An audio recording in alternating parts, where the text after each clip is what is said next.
Hello, and welcome to episode 251 of the Casual Try Hard podcast. I'm Brian, And I'm James. and today we begin the descent to the center of Ixalan. Dun dun dun. We will see the inner sun, whatever that means. We can explore it. We can explore it. Yeah. We can spelunk, even. We shall go to the center of Ixalan with the rock. There you go. Yeah, And that guy who plays PETA. whoever that may be. Whoever that... I'm sure he has a name, but he's PETA. He is PETA. Yeah. I would throw bread at him if I saw him. Yeah, so this'll it's definitely going to be at least 2 parts. It might end up being 3 parts, but this is going to be our set review of the Lost Caverns of Ixalan. Today we're going to talk about the draft archetypes, and then one of the draft archetypes we're going to talk about some constructed applications as well, but that's where we're going to end up today, I think. And then we'll have to see how far we get next week, if we're going to try and jam it all into one episode or if that's going to be 2 more. I was told there are 70 cards in the card file, which is a quarter of the set. Yeah. Which I guess is good that there's like that many cards that might be interesting or at least worth talking about. Well, I mean, you put more in the card file than you usually do. Oh. And then, sorry. Well, no, that's fine. And then I just kind of filled in some of the other colors that weren't as well represented. And I don't know how, but we ended up with a lot of cards. Yeah. So if you want to reach out to us and give us some more cards, yeah, or tell us what you're excited about, you can get at us on Facebook, Discord. X gonna give it to you. Mm-hmm. You can even email us. All those links are in the description. So go check them out and say hey. Yeah, hit us up. If you're looking to support the show, there's a couple ways you can do it. The first is with our TCG Player affiliate link, CasualTryHard.com/TCG. Order from TCG Player using that link, and you'll help to support the show. Anything you purchase, we'll get a percentage of. Doesn't cost you guys anything extra and really helps us out. If you want to support us more directly, you can do so at patreon.com/CasualTryHardMTG. Patrons get access to our show notes, so you get a visual representation about what the show's going to be about. You also get to see it before the show releases, so you get a sneak peek 2 ways. Patrons also get access to our pre-show, another hour-ish of content out of us every week. Never know what it's going to be about. Sometimes it's magic related, sometimes it's not. Sometimes it's about bridges. Yeah. You never, ever know. Never know. Also, you get put on my mailing list for when I have stuff to send out to you guys. If any of that sounds good to you, or if you just want to show some appreciation for the work that we do here to make the show, patreon.com/CasualTryHardMTG is where you can do that. Chip a couple bucks in, and it would help us out. Yeah. All right. So we're going to start with kind of the limited archetype / like signpost uncommons. Yep. So the first one is going to be blue-white, and that is going to be the craft mechanic and artifacts. Mm-hmm. And that's going to be Masters Guild Mural. Yep, that's the signpost for this archetype. It's this is a double-faced card. It's 3 white-blue for an artifact. And when Masters Guide... Oh, one thing before we get into this. One thing that I wanted to say at the top of the show that I didn't.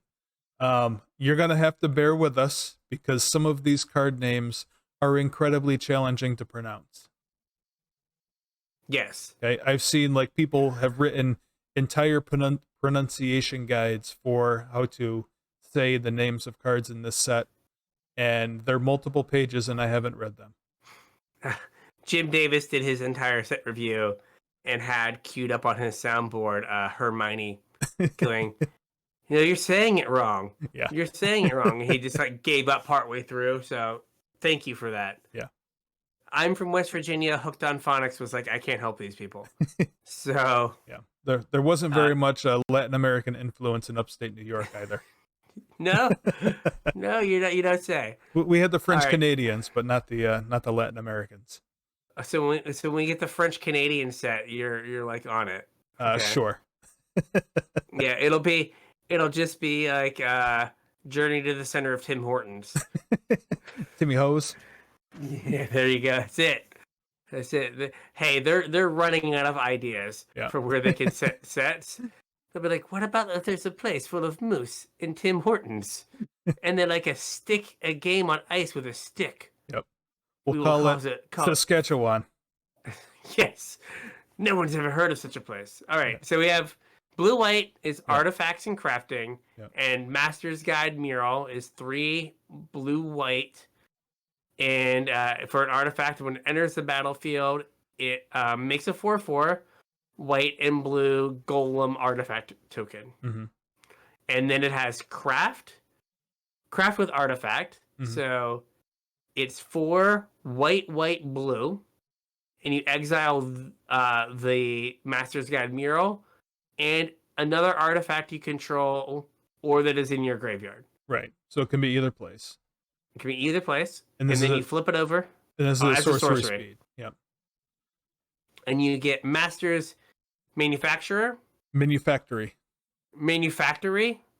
Okay, I looked at it and I think it can't be Manufactory, but apparently it is. Yep. And it's tap, make a 4/4 white and blue golem artifact creature token. Activate only if this has entered the battlefield or another artifact has entered the battlefield under your control this turn. So a thing to note is because of Descend, there are a lot of things that would normally be spells, like instants or sorceries that are permanents, that are artifacts or other permanents, but mainly artifacts that enter and have some ETB ability. We might have it in here later on, like Tinkerer's Tote or Tinkerer's Backpack or something is like 3 and a white for an artifact that comes into play and makes 2 1/1s. Yeah. Right? Like that is often 2 and a white, make 2 1/1s. Right. Raise the alarm as an artifact. Yeah. So there's going to be a reasonable number of artifacts floating around for you to do this stuff with. Yep. If we just look real quick, if we look at the card type artifact in good old Lost Caverns of Ixalan, there are 71 cards that are artifacts. That's a lot. So a quarter of the set is artifacts. So there's a lot of things that are just going to be a lot of permanent slaying around that you can like feed your craft things. Yeah. Or that have gone to the graveyard. Yeah, and some of the stuff is like, 2 mana for an artifact that doesn't do anything, and then you like tap it and sack it and it does something. I think there's a black card that's like the discard spell, I think, is an artifact that you sacrifice. And then it ends up in your graveyard so you can craft. Yeah, so that black card is Mephitic Draft. It's 1 in the black. And for an artifact, when it enters the battlefield, or it's put into the graveyard, you draw a card and you lose 1 life. So it's kind of the black Ichor Wellspring. Yeah. But like you get paid a little bit when it comes into play. You get paid a little bit when it leaves. Now this is put into the graveyard, so it doesn't really like craft exiles. But if you can sacrifice it some other way, then you can craft it. Yeah, there's Market Gnome in white, which is a white for an 0/3. And when it dies, you gain a life and you draw a card. And if it's exiled from the battlefield while you're activating a craft ability, you gain a life and draw a card. So it's like specifically worded so that you could feed it to your craft stuff and draw a card. So yeah, so there are some cards that are specifically set up for you to craft with them. Yep. And a quarter of the cards are artifacts, so there should be stuff for you to craft. Yeah. So like in addition to being the crafting archetype or a craft, I think this is the only crafting archetype. But in addition to that, Blue-White is going to play more of a control game.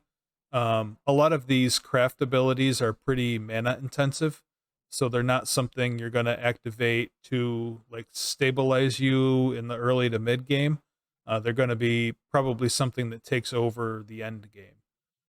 So the blue-white archetype is going to be more control-y.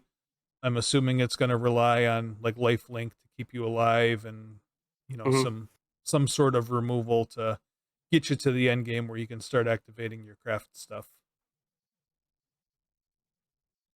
Yes, it is. Like there's a lot of like, I mean, come on, there's a 1-mana 0/3. Yeah, we just talked about. Like that gains you a life and draws you a card if you like throw it under the bus. right.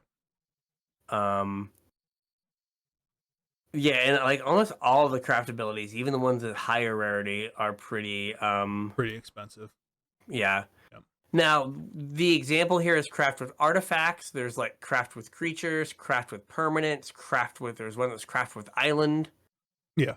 So any number of things can be what you feed to your craft card. Yep, just gotta read the recipe, I guess. Yes. It will tell you what it wants to eat. That's right. You just have to feed it the appropriate stuff. All right, so the next archetype here is blue and black, and this is Descend. The signpost that we have here, Ook Ben back. My back. The great mistake. I tried to tie my shoes. The great mistake. Yeah. Turned 41 on Thursday. My back. The great mistake. Yes. Mistakes were made. Mistakes were made. It hurts. So this is 3 blue black for a 6/4. Yep. With Vigilance and Menace and Descend 8. And so if you have 8 permanent cards in your graveyard, you can spend 4 black blue to return it from your graveyard to the battlefield with a finality counter on it. Activate only if there are 8 or more permanent cards in your graveyard. It has the sorcery. So a finality counter is them trying to kind of codify the... Oh, God. If it would leave play, exile it instead. Yes. Yeah. Exactly.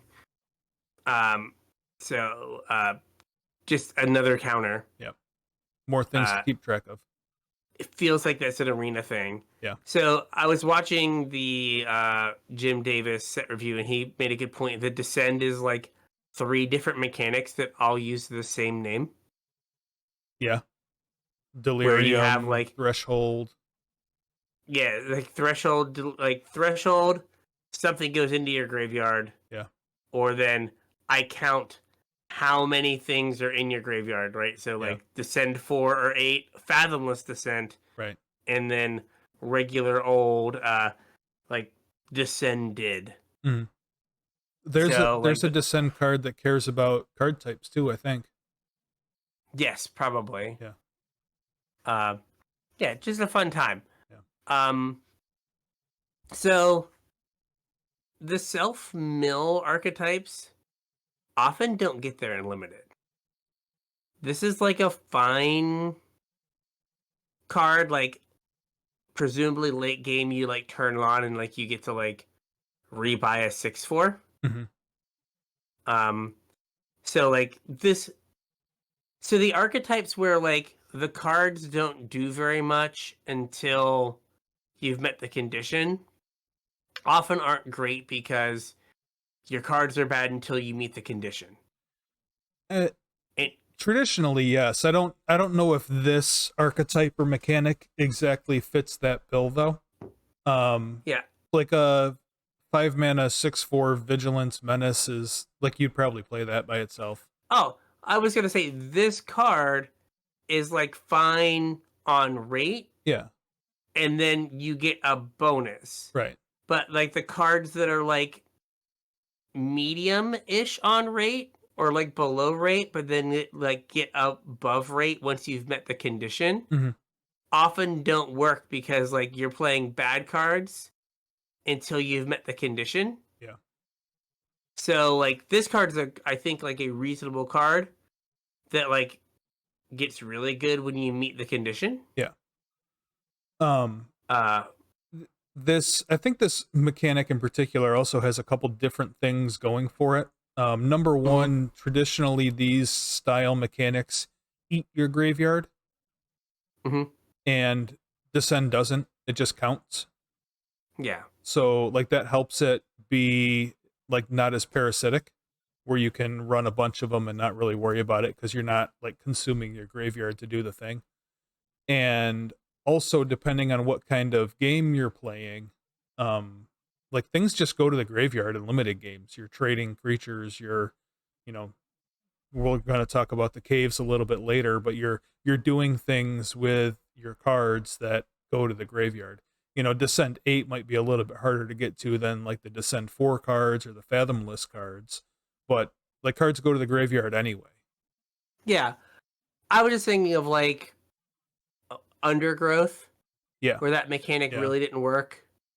And now it was limited to creatures. Right. And then Delirium cared about like different types of cards. Mm-hmm.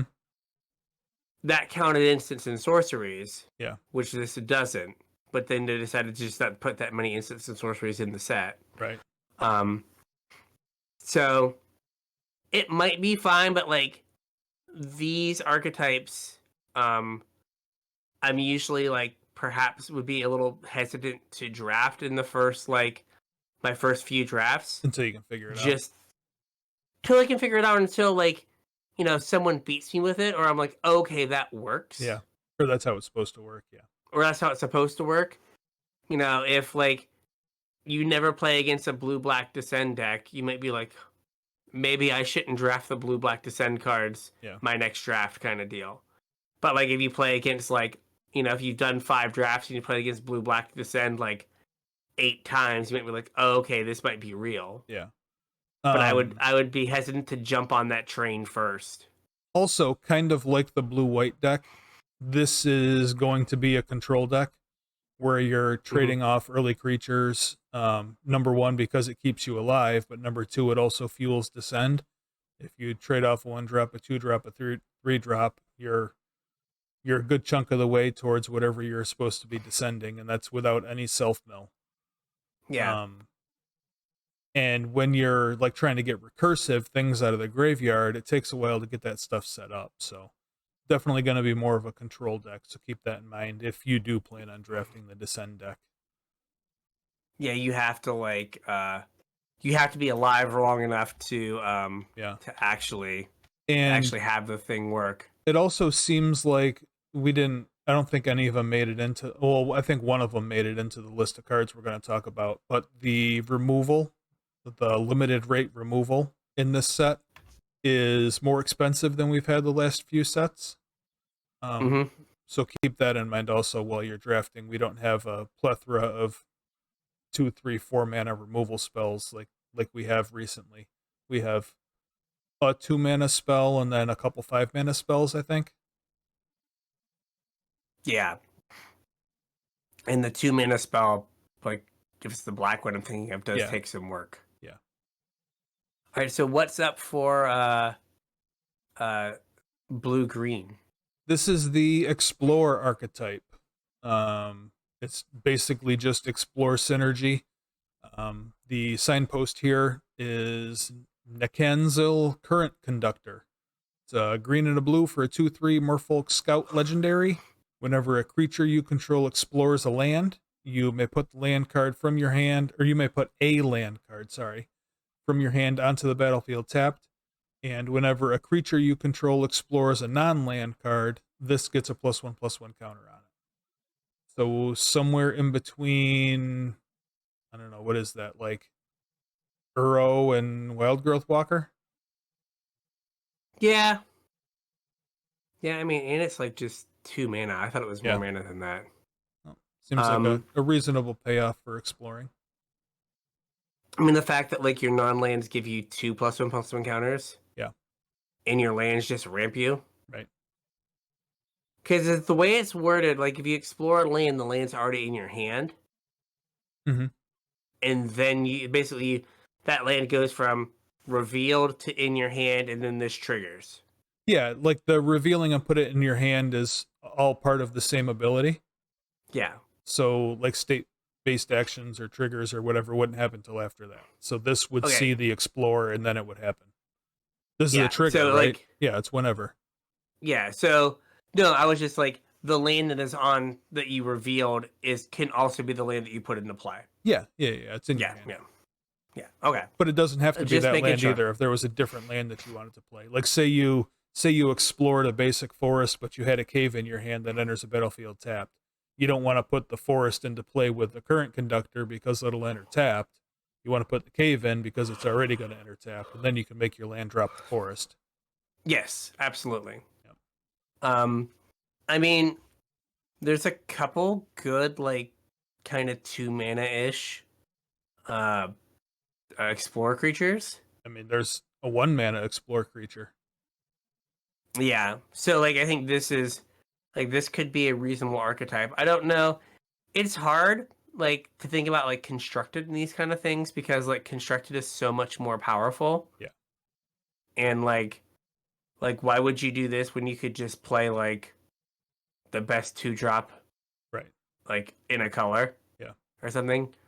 Like, it's hard. Synergy is harder to achieve when your standard is bigger and you're just like, I'm going to play the best card from each set. Yeah. Right? But, like, this is one of those cards that could be, like, borderline. Like, if Explorer's good in, like, a constructed format, it might be because of... Oh, I'm definitely going conductor. to play with some Explorer in a constructed format when this set comes out. Oh, absolutely. You gotta relive the glory days. That's right. So this archetype is going to be more about, like, ramp, I think. Obviously, this card ramps you. Explore makes it so that you always hit your land drops. Anybody that played in, like, original Ixalan knows how many lands you end up in your hand when you're exploring. And blue-green here also has a lot of mana sinks, so there's places for you to use the mana. Even if you're not casting giant spells, there's a lot of mana sinks. So this is going to be a ramp deck. Like the last 2 were control decks. This is going to be a ramp deck. And one more thing that I wanted to throw in here is that it might take a little bit of playing with to find out if it's correct or not. But this deck might want an extra land or 2, because I know in original Ixalan, the, like, card draw off of Explore mattered more than the +1/+1 counter did. So you might want to run, like, an extra land or 2 to make sure that you're exploring into your hand instead of putting something in the graveyard and getting a counter. So just fair. for whatever that's worth. All right, so then we have black-green, which is Descend again. Yep. This is a little bit different style of Descend, I think. The signpost that we have here is Akawali, the Seething Tower. It's 1 black-green for a 3/3 legendary fungus.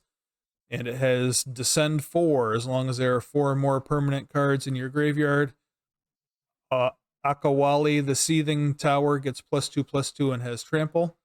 And it has Descend 8 as long as there are 8 or more permanents in your graveyard. Akawali gets an additional +2/+2 and can't be blocked by more than 1 creature. So they double up, right? So if you have 8 Descend 8, this is a 7/7 trampling, can't be blocked by more than 1 creature. Yes. For a 3 mana. Yeah, like that alone kind of tells me that Descend 8's not going to be super easy to get. Yeah, probably not, because they don't want you to have, like, 3 mana 7/7s. Yeah. But this is more like when you compare this to the blue-green, or I'm sorry, the blue-black Descend card. This is a lot more beatdown, so it's probably more like aggro slanted or mid-range than the control Descend that blue-black is. Yeah, and there's, like, so there's a green 2-drop that Descend 4, it's a 1/3 that gets +3/+0 if you have 4 permanents. I'm trying to see if there's anything.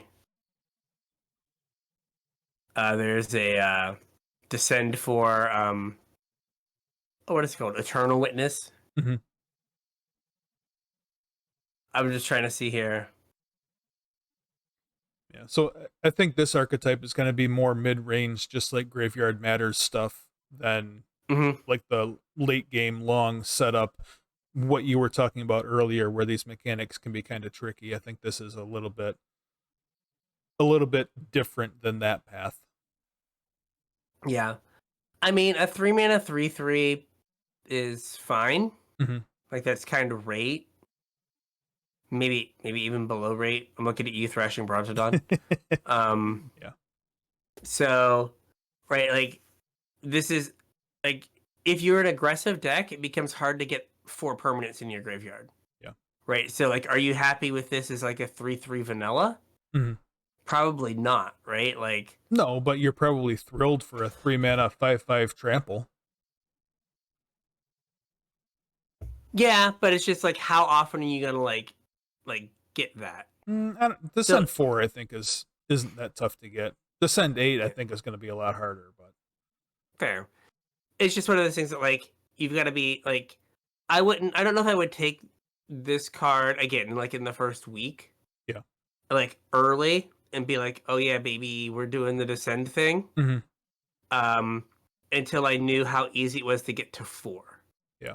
Right? Because you wouldn't, like, high pick a gold 3/3 no text. Correct.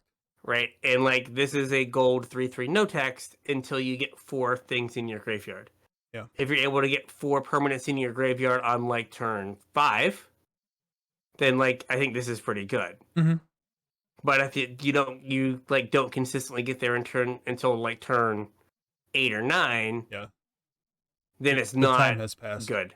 Yes, it's time to, like, be bigger than everything else. Yep. Like, and be cheap is gone. So it's just like, how quickly can you reach the threshold? Yep. The threshold. Take us to the threshold. The threshold. I see what you did there. Yeah, thank you. Yeah. Vin Diesel appreciates my my call out. But yeah, so that's the only thing I'm concerned about is, like, with these is, like, if the card, like, because this card doesn't fly and isn't good until it meets the condition. Right. Right. And just like Basking Capybara is the 1 in a green for a 1/3. Like, you're not super excited about that card, but you're really excited about a 2-mana 4/3 if you have Descend. Yeah. 4. I mean, So that's like a killer turn 5, though. Like, if you can spend your first 3 turns, whatever, putting cards in your graveyard, and then you turn 5 this and the Capybara, like, yeah. I mean, you turn the corner. Your opponent has not done anything so far the game that's going to handle a 5/5 trampler and a 4/4. Yeah. The concern there is the last few formats have been pretty aggressive. Mm-hmm. And I don't know if they were meant to be as aggressive as they were. Yeah. Right? Like, WoW ended up being really aggressive. Yeah. It was apparently the second most aggressive format in the last, like, in, like, the Arena era, I think. Mm-hmm. And, like, I don't think you looked at those cards and went, like, oh, this is aggressive. And I think, like, with them putting so much, like, text and power in 1 and 2 mana spells. Yeah. That, like, you might be so far on the back foot by turn 5. No, this could be like a slow, dirtily, like, Dominaria, all will be 1 format, right? But recently things have been aggressive, and I think so, like, I worry about, like, you know, that's a great turn 5, but, like, if you're at, like, 6 life, like, are you, like, stable? Well, with that, like, the thing about Descend, though, is that it's looking for permanence in your graveyard. So if you trade your 2-drop on turn 2, like, you're working towards your Descend, plus you're fending off your opponent's aggression. Like, I don't think you have to be one or the other. That was my point when we were talking about Descend earlier too, is that I think, like, naturally you might not get to Descend 8, but, like, throughout the course of a normal limited game, I think Descend 4 is pretty achievable at a reasonable pace. Fair. All right, what is Black-Red? Black-Red is also Descend. This time with aggro. This time more aggro. Yeah. But this is Descended as opposed to Descend. Okay, that makes sense. Right, so yep. So our Zoyawa? Zoya, yeah, Lava Tongue. Yep. Lava Tongue here is is a black red for a 2/2 with Death Touch. And at the beginning of your end step, if you descended this turn, each opponent may discard a card or sacrifice a permanent, and then a Lava Tongue deals 3 damage to each opponent who didn't. So if a permanent went into your graveyard from anywhere, at the end of your end step, this thing happens. So it doesn't care how many things are in your graveyard. It cares if anything went there. Right. So, like, do map tokens go to the graveyard? They sure do. Yeah, so they go to the graveyard and then they poof away. Yep. So, like, if you sacrifice a token or a treasure, that's going to trigger descend. Yep. Like, this card is just like a bear with upside. Like, it's not bad. I don't know how good it is. That makes sense? I mean, this archetype is supposed to be aggro slanted. I think this is a very aggressive card. Yeah, I mean, it doesn't do anything to stabilize you, but it certainly puts the pressure on. Yeah. It's either going to force your opponent to run out of gas, or it's going to lightning bolt them. And like, I think that with treasures being, I think, still like pretty prevalent in red. It's a whole archetype. In this set. Yep. And you know, again, you have map tokens in various colors. Yeah, I don't know if map tokens are necessarily in these colors, but you could still end up with some, I suppose. Yeah. Let us look. How many Mappy Boys are there? There are. I guess there's not that many. There's one black card that makes a map. Okay. And then there's treasure map. Treasure map. Yeah, there aren't that treasures. Many. Yes, makes treasures. No, there's like a couple blue cards that make maps, and then there's Fanatical Offering. Okay. Which is the like Deadly Dispute at home, the knockoff Deadly Dispute. Hey, that's next week's episode. Fair. But there are enough things to like get into the graveyard again with the permanents that should be spells. Right. That this should be relatively easy to like trigger consistently. Yeah, one thing that I don't remember seeing too much of is discard. That would be a way to trigger descend, and I don't think there's a whole lot of self discard in this set. So most of it, I think, will be through sacrifice. There's a couple things. I might be spoiling stuff. There's Bitter Triumph. Oh yeah. The black lightning axe. Yep. And then there's a Bloodthorn Flail. Okay. You discard to discard. Yeah. Yeah. So there's those two in black at like uncommon. They're both uncommon. Yeah. So you might not get a bunch of them. I guess it's all like, speaking about this guy in particular, it's also awkward that it's a Punisher effect where like your opponent gets to choose, so they're going to choose whatever is the least harmful to them. And if you're, discarding a card just to turn this on, that's probably not ideal. Yeah. So, what do we got next? Next up is green and red, and this is Dino Stompy. Surprise, surprise. Rawr.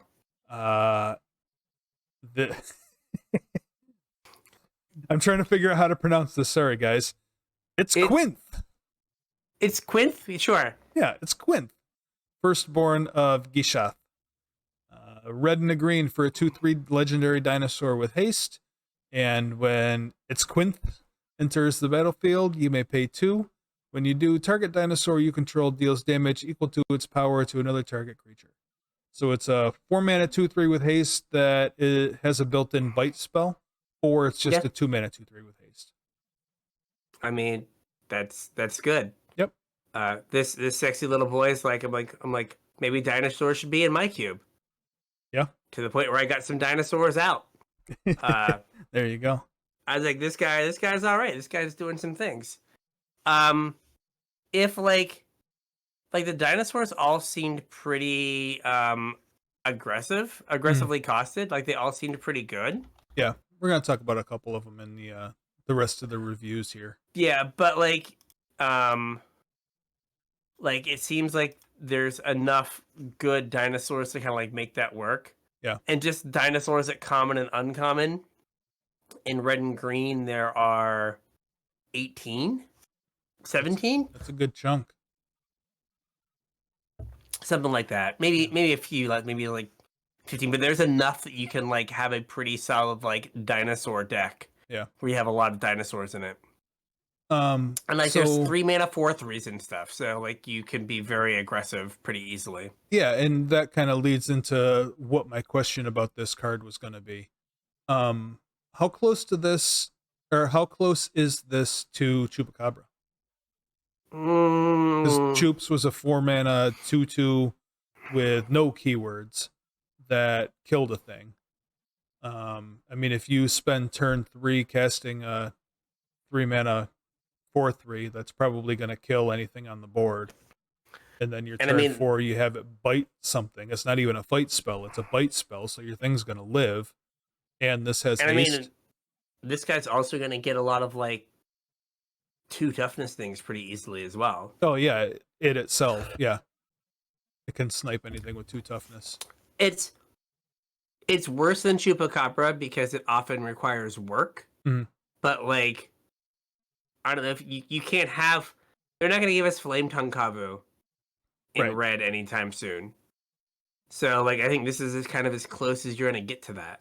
Well, so Chupacabra wasn't like a beatdown creature though. Like Chupacabra, you played in a deck that could like recur it, or you didn't care that it was only 2 power because you were just gonna like grind your opponent into dust, and that's all that was gonna be left on the board was your 2 power Chupacabra. Yeah, you were gonna 2-for-1 them. You were gonna kill them when it came in, and then you were gonna like trade it for a 2/1. Yeah, or a 3/2 or something. Whereas like this thing brings the beats too, and because it's like its removal is a bite spell, it's incentivizing you to bring the beats.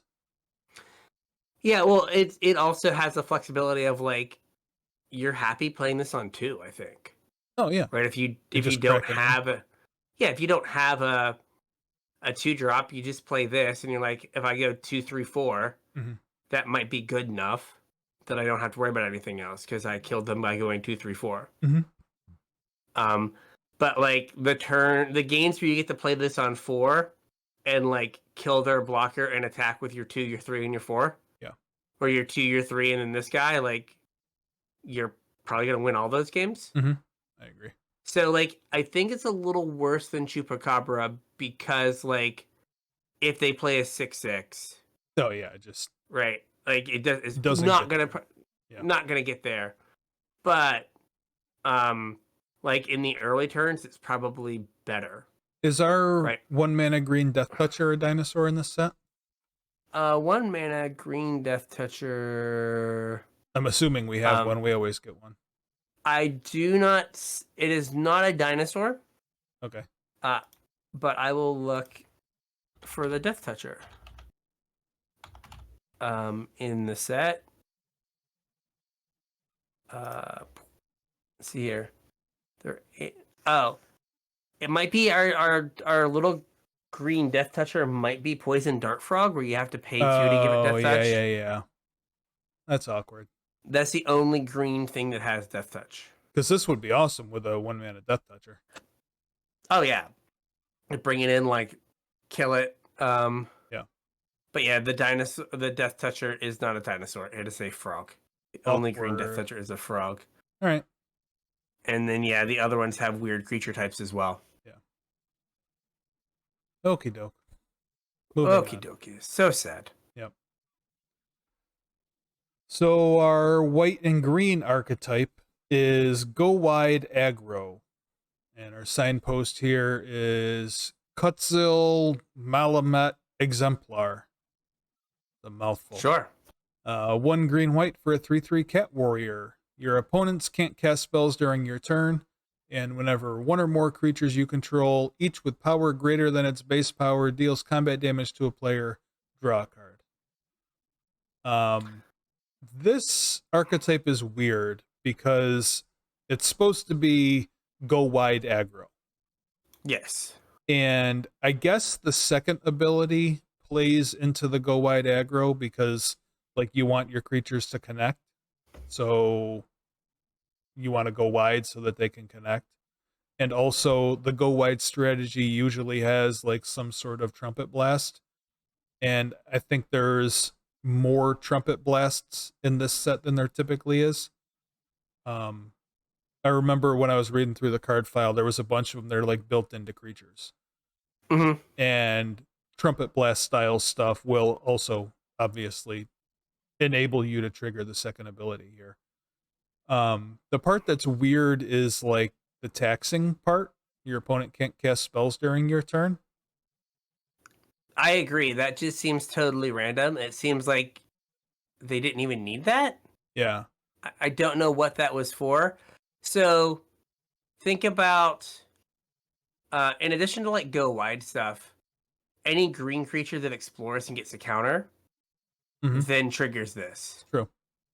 Our capybara that we talked about, if you have Descend 4 Yep. and it gets +3/+0, it triggers this. Yep. So like there's a bunch of little ways to trigger it. I'm looking at all the green and white cards. There's 146 of them. I done messed up. Well, while you're looking that up, one thing that I did come across is I don't really remember this when I was looking through the card file, but supposedly there's a lot of cards with flash in this set. Mm-hmm. And this, your opponents can't cast spells during your turn, is supposed to counteract that, so you're not super punished for going wide when they like flash in a creature and 2-for-1 you. Gotcha, but it also makes it so like you just get to slam your your cards without worrying about counter spells, Right? And so, or removal spells, like you just get to attack and like your lord or whatever, you just get to do the thing. There's a reasonable number of things that like come in and put a counter on something. Yeah. As well, either through explore or like other means. So like that all plays well. But if you hit with like 3 things that are like all bigger than their base power, you only get 1 card. So. Oh, yeah, okay. Because it's 1 or more. Yep, gotcha. So just keep that in mind, that you're not going to draw 3 cards at your pre-release. The card is not that good. Yeah. I guess there are a bunch of cards with flash in this set. More than normal. So I mean that makes sense if like I guess the green white deck kept getting blown out in like playtesting. Yeah. Like, this is no fun. Let me fix this real quick. You can't. You just can't do it. Yeah. Do not try. We are done here. Yeah.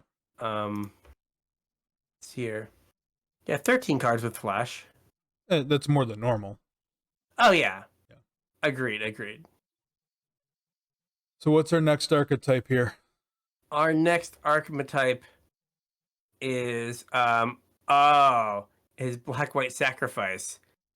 I see what you did. And our black-white legendary uncommon is Bartolome del Presidio? Prestio, yeah. So sure. Yeah. Me llamo Guillermo. Soy de Bogota is all I remember from Spanish class.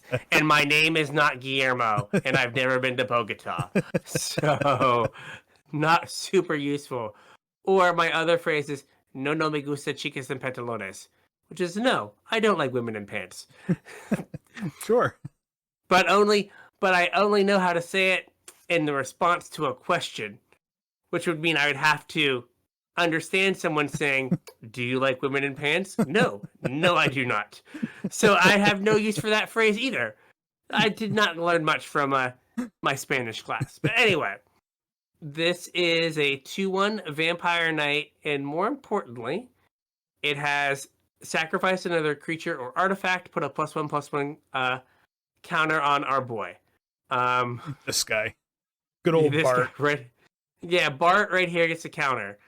You notice there is no mana gate on this. Yeah. We just feeding this boy whatever. It's also at instant speed. Yeah, like it is like the best of the best. Yep. In terms of what you want to do. Bart's in terms hungry. of sacrifice. He's hungry, he's gonna eat. Yeah, I mean, this is the best kind of sacrifice outlet. Hungry Bartos. If there's any shenanigans to get into, this guy's part of it. This guy's part of the shenanigans. Yeah, it's like it doesn't get as big as the Nantuko Husk. It's permanent, but though. like it stays around. Yeah. Exactly. That's what I was gonna say. Like Nantuko Husk is temporary. Bart is forever. This also eats artifacts. Husk didn't do that. Yeah, so it's also like kind of a tog. Yeah. It's like, I don't know, it's a weird card. It's somewhere in between like a Tog, Carrion Feeder, and Nantuko Husk. Yeah. Which kind of has to be good. I guess the only like saving grace is it's legendary. Yeah. So you can't have a fleet of them. You can't have like 3 and be like, whichever one you don't block kills you. That's right. So, but no, this is a very powerful card. Yep. White Black is also going to have some vampire synergies. So expect that. And because they're vampires, I would imagine there's going to be some life gain in there as well. But according to this signpost, it is definitely going to be an aristocrat-y deck. Yes. And there's what the Synapse something. It's like a 3-mana 3/1 that dies into 2/1/1 fungi. Yeah. So like that's one of those cards. It's like, yes, like you are definitely going to get a lot of bodies to feed your things. Yep. Synapse Necromage. There we go. There you go. So like that gives you 3 sacks on your own. Yep. All right. So what's up next? Next archetype we have here is blue-red, and this is Artifact Aggro. However, this isn't just Artifact Aggro. It's like Pirate and Treasure Aggro. So there's some Pirate synergies. There's some Treasure synergies. I think there's a bunch of equipments that reference pirates as well. So I would imagine this is going to have some equipment synergies. Our signpost here is Captain Storm Cosmium Raider. It is a blue and a red for a 2/2. Whenever an artifact enters a battlefield under your control, put a +1/+1 counter on target pirate you control. That seems pretty potent when you're making a bunch of treasures. It does. Yeah. It is like with a bunch of pirates getting able to like pick, there's a bunch of small flying pirates that you can like load up with some counters and get like an evasive, like build your own Sarah Angel. Yep.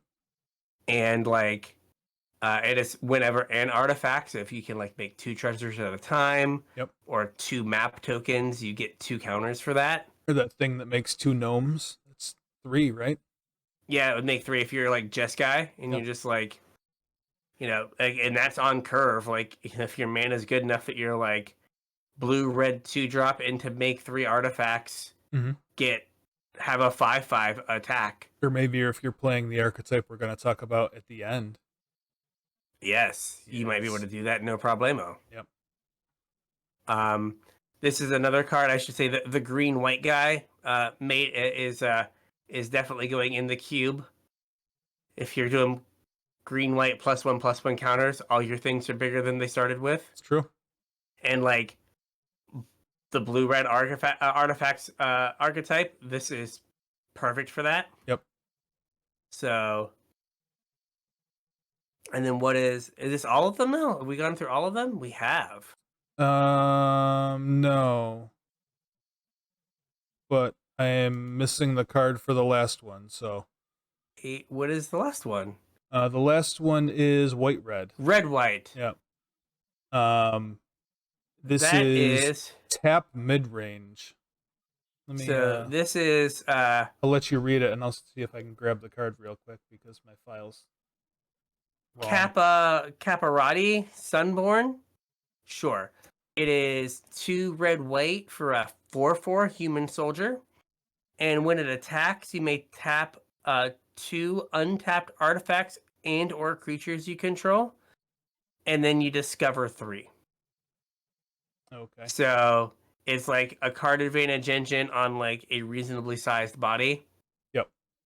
That if you have again a bunch of like your random tinkerer's tote that made your gnomes, now it's a thing that you can tap for this to like cast another spell.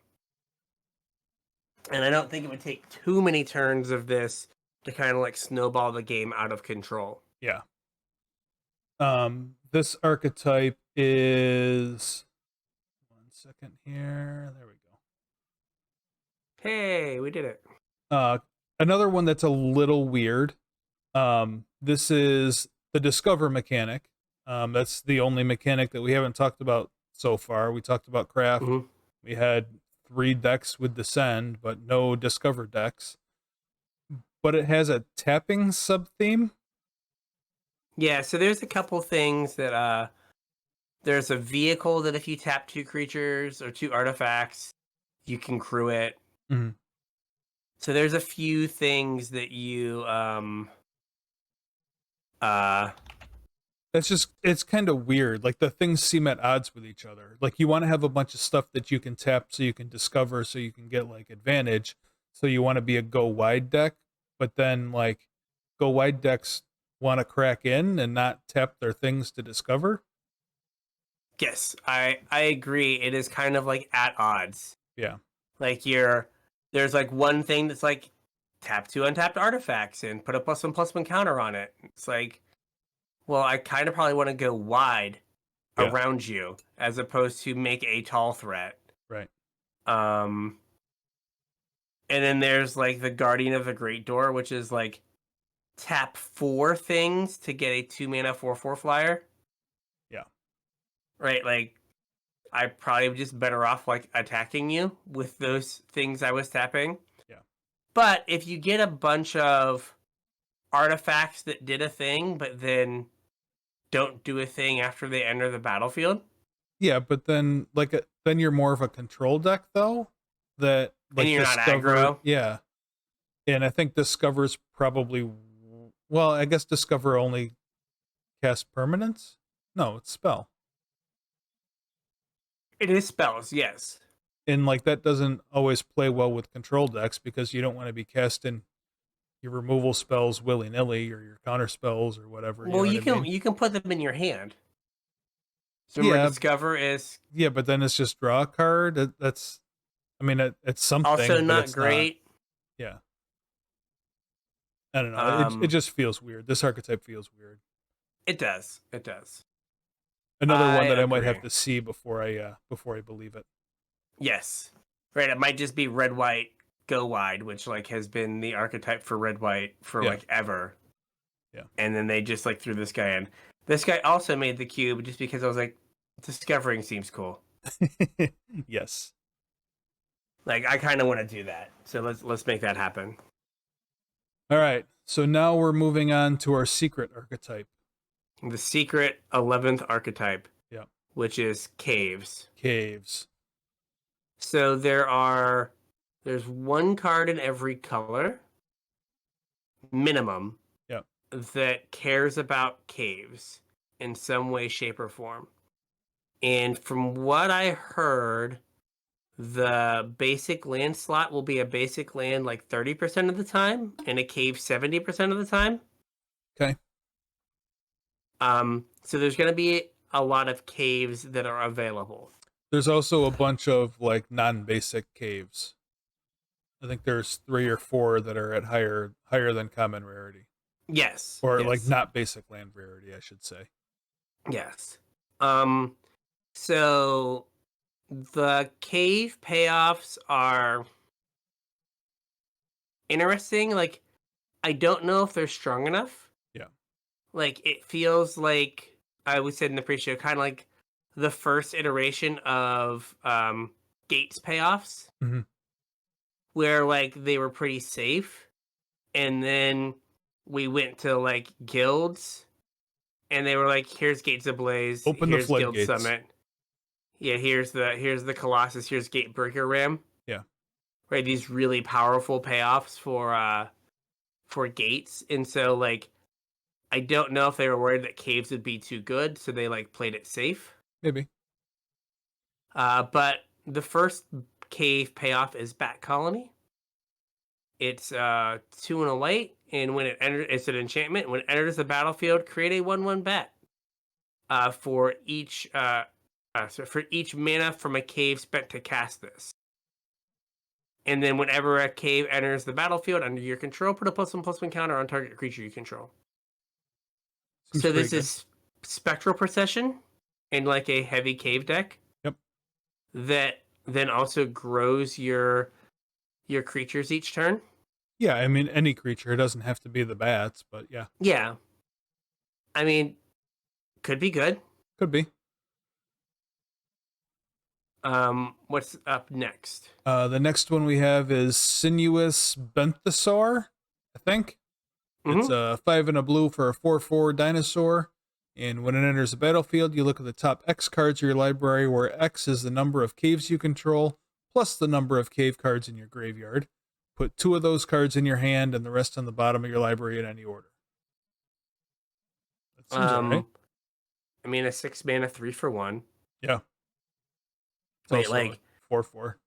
Yeah, but like anytime you get to, if you have caves in your deck, by the time you get to 6 mana, you should have 2 or 3 caves to guarantee you 2 cards. Right.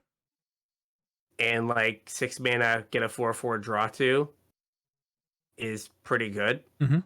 Or really good. Yep. Right? I mean, this is bigger Mole Drifter. It is.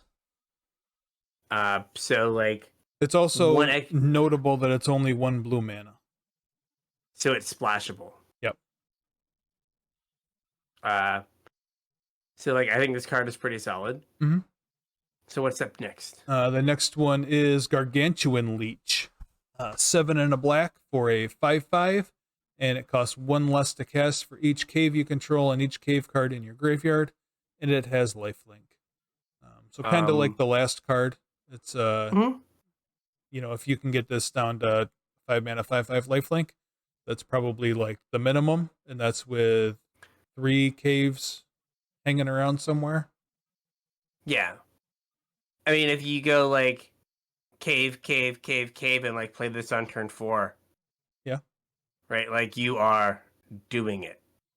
A lot of the caves come into play tap though, don't they? They do. There's a couple that don't. Yeah. I mean, there could be a certain card that you play on turn 3 maybe. Yeah. That would make it so you did not have that issue. But like I think this card is really powerful. It's kind of like Gate Colossus. Right? Like not nearly as big, but it like gets cheaper and cheaper. Like in Gate Colossus consistently would get to like cost you no mana. Yeah, Gate Colossus had recursion though. It did. There's a big difference between recursion and lifelink. Oh, well, what I'm getting at is like it's not hard to imagine a situation where you're paying black for this. Oh yeah. And like getting to do like this and something else on like a somewhat early turn is pretty good. Like even like turn 6, pay 3 for this, and then have 3 mana to do something else. Yep. Is pretty good. But like these payoffs seem a little bit tamer than the Gates payoffs. Definitely. So what's up next? Except for maybe this one. Yes, Spelunking. Yep. It's 2 and a green for an enchantment, and when it enters the battlefield, draw a card. Then you put a land card from your hand onto the battlefield. If you put a cave onto the battlefield this way, you gain 4 life. Lands you control enter the battlefield untapped. All right, so we're going to talk about this 2 ways. We're going to talk about this in the caves deck, and then we're going to talk about this kind of by itself. Okay.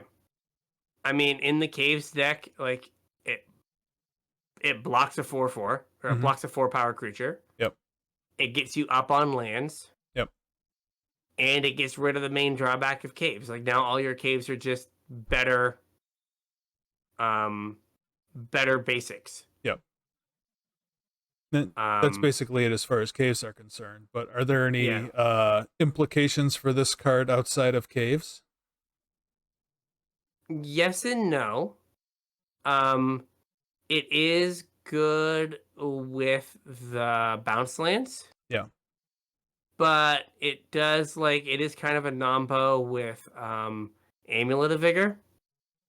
Because Amulet of Vigor once your things come into play tap and then trigger to untap them. Yeah, and this is a replacement effect, not a trigger.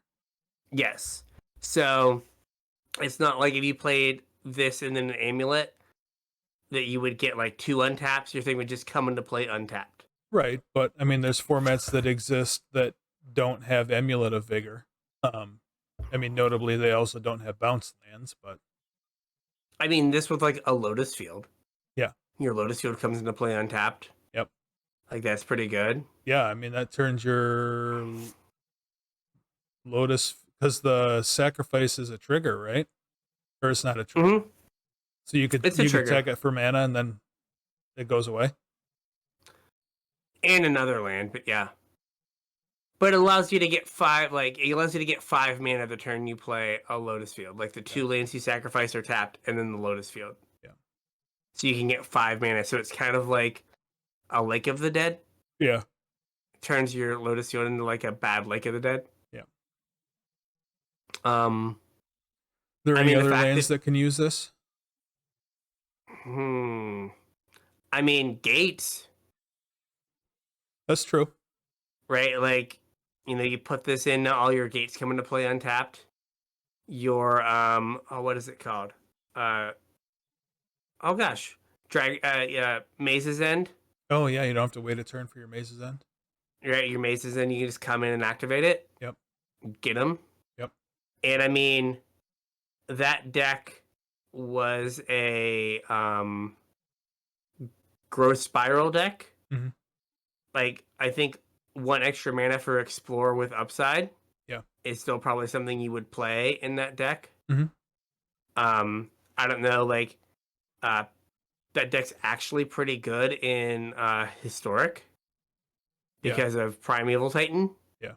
No, we don't have Primeval Titan. Right. But that deck plays Explore a Growth Spiral. Mm-hmm. So again, if the power level is, if Pioneer can support it, right, this might be good enough Explore mm-hmm. to get the job done. Yep.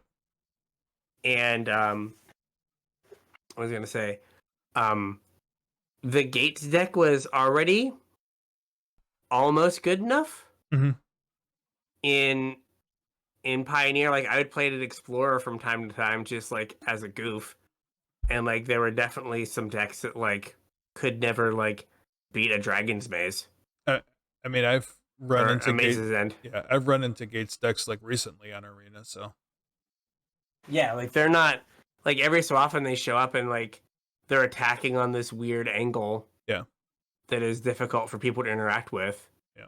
And if all your lands came into if starting on turn 4 all your lands came into play untapped, you could do some big things. Mm-hmm. Right, you play this on 3, play a land, and then you untap and get to play a circuitous route, no problem. You're oh, okay. And then those lands come into play untapped. Yeah. So, and I guess anything that searches and put the lands into play tapped is great with this. Mm-hmm. Yeah, it just powers it up. Yeah, what is there's a card that lets you get 3 caves in this set. Yep. That's quite powerful. Yep. If it costs 2 mana, if it's a 2 mana triple rampant growth. Seems pretty good. Yes.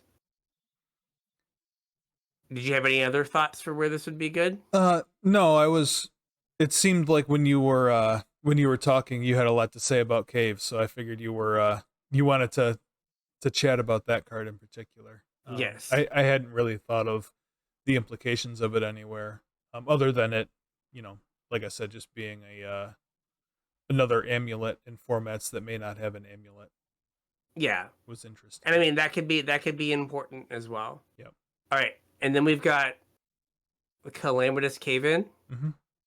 3 and a red for a sorcery. It deals X damage to each creature and planeswalker, where X is the number of caves you control, the number of caves in your graveyard.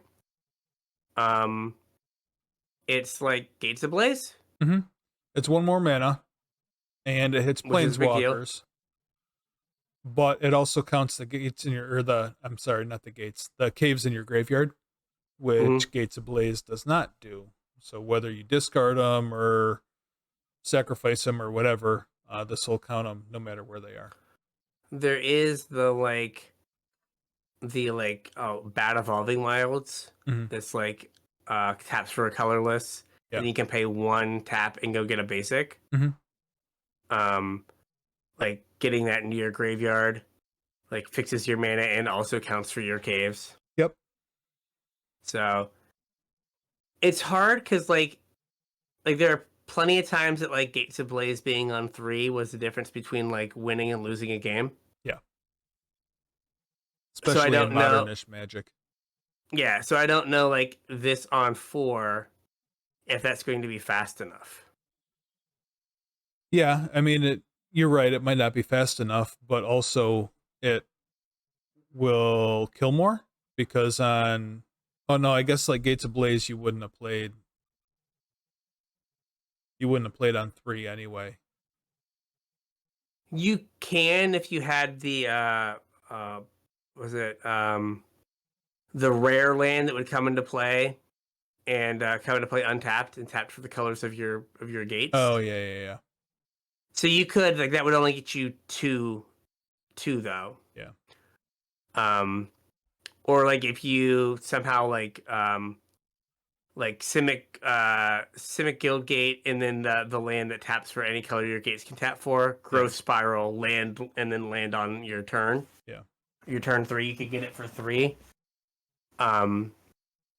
So, just like, the gains where your opponent goes like 1, 2, 3, and like 3's like Adelaide. Yeah. And you're just like, oh, I'm dead before I ever get to cast this. Yeah. Where maybe Gates Ablaze with it like at least get the little stuff and like buy you time. Yeah. But it's like they're trying to build like the Gates deck, but I think they're afraid of making it too good. Yeah, makes sense. Because like some of the stuff you could probably knock a mana off of and it would be okay. Not spelunking, but like you could knock a mana off of this and it would be fine. You could knock a mana off the big gargantuan whatever. Yeah, nobody would, and that would be nobody fine. Would notice. No, like blink an eye. Yeah. All right, I got 2 more cards for this archetype. Okay. We're not going to talk about all of the caves, but we're going to talk about 2 of them. All right. The first one is the Forgotten Monument. This is a land that's a cave. It enters untapped, taps for colorless, and other caves you control have tap, pay a life, add 1 mana of any color. So this fixes all of your mana problems. And if you noticed while we were talking about the Cave Matters cards, they were all single color pips. They weren't like double color or gold cards. So this will help fix mana. This also means that it'll be easy to splash for the draft archetype because all your caves are just whatever color you need them to be. And like if you have 2 of these, then they also tap for 1 color of mana. Yep. And they're commons. It's an uncommon. Oh, it is an uncommon? Yeah. All right, so just an aside. This set symbol is atrocious. It is. Like you cannot tell what rarity stuff is at all. Yeah. Like it's like look in the bottom left-hand corner. Look for the U. Yeah, the Jim Davis set review, he has the bomb uncommon for limited, and he gave it to an uncommon because he misread the set symbol for one of the colors, and he was like, okay, we'll pick another common then. Seemed like that was a rough set review for him. Yes, every time it's just like I can't see what that is. Yeah. But no, like this will kind of hold this draft archetype together. Yeah. It's like Super the World Tree. Yep. right? Like you don't have to have 6 lands in play. It doesn't enter tapped. It just like it does the thing. Yep. And then the other land is just kind of a representation of all of the caves. There's a cave for each color. They're all hidden something. This is Hidden Cataract. It's a cave. It enters the battlefield tapped. It taps for a blue, and they all have the ability of pay 4 and an on-color mana, and sacrifice it to discover 4 as a sorcery. And I think this might be kind of where the power is in caves, where if you had a bunch of gates in your hand, they didn't do anything except for come into play tapped. Mm-hmm. Whereas caves, if you have a bunch of them, you can cascade. And yeah, you can spit into something useful. Yeah.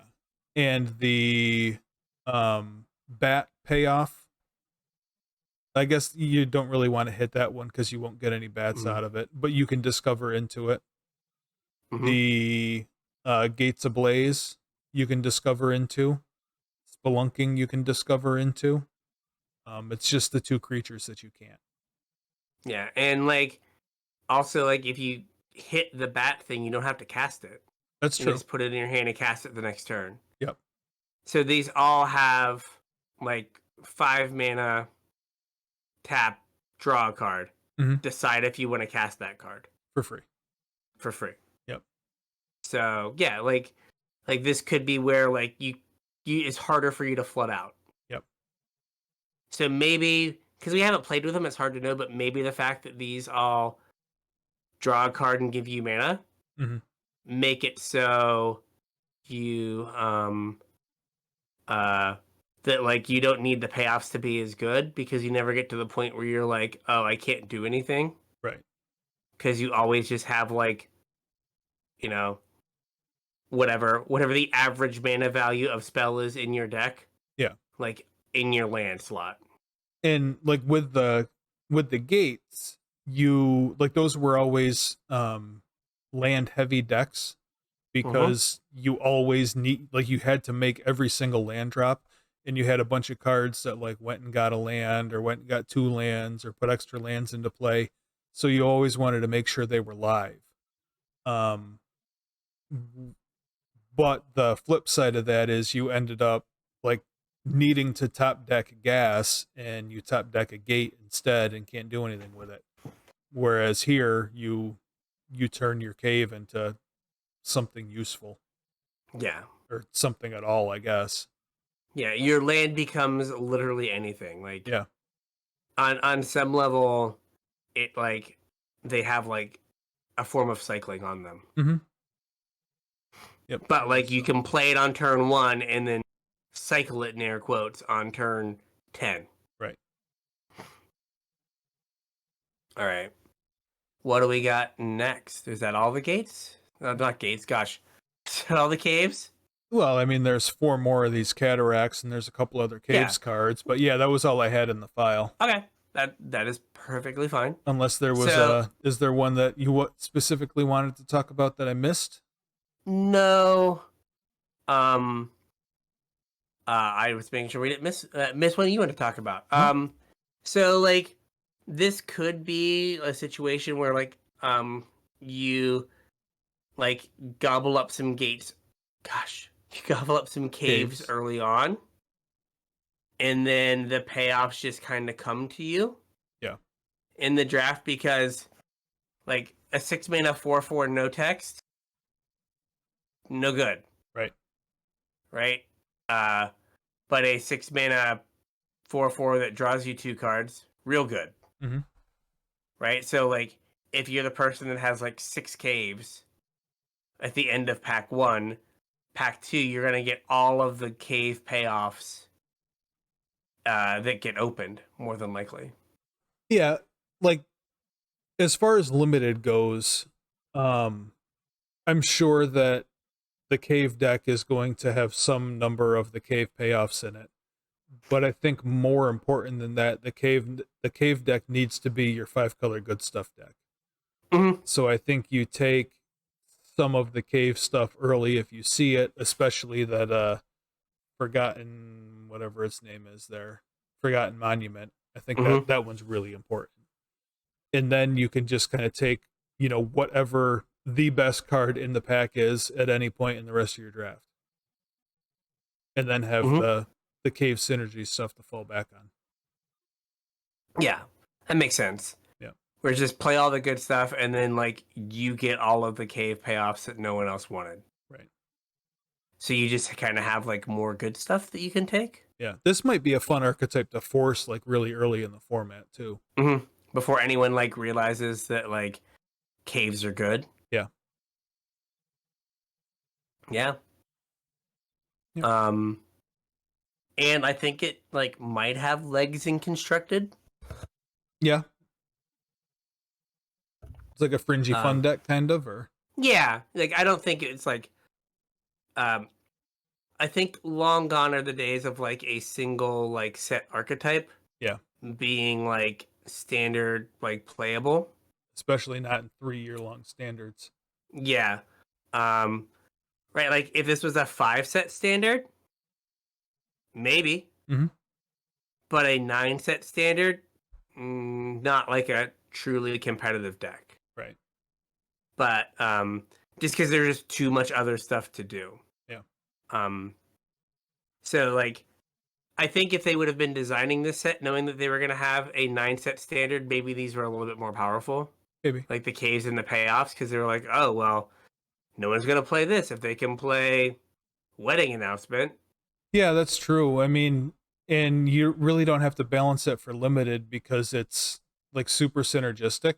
Like if too many people are drafting caves in the same pod, then nobody has a good caves deck. Like you kind of Then no need, one's drafting caves. yeah, Yes. you need all of the pieces or none of the pieces. So yeah, I mean, I guess that's a good point.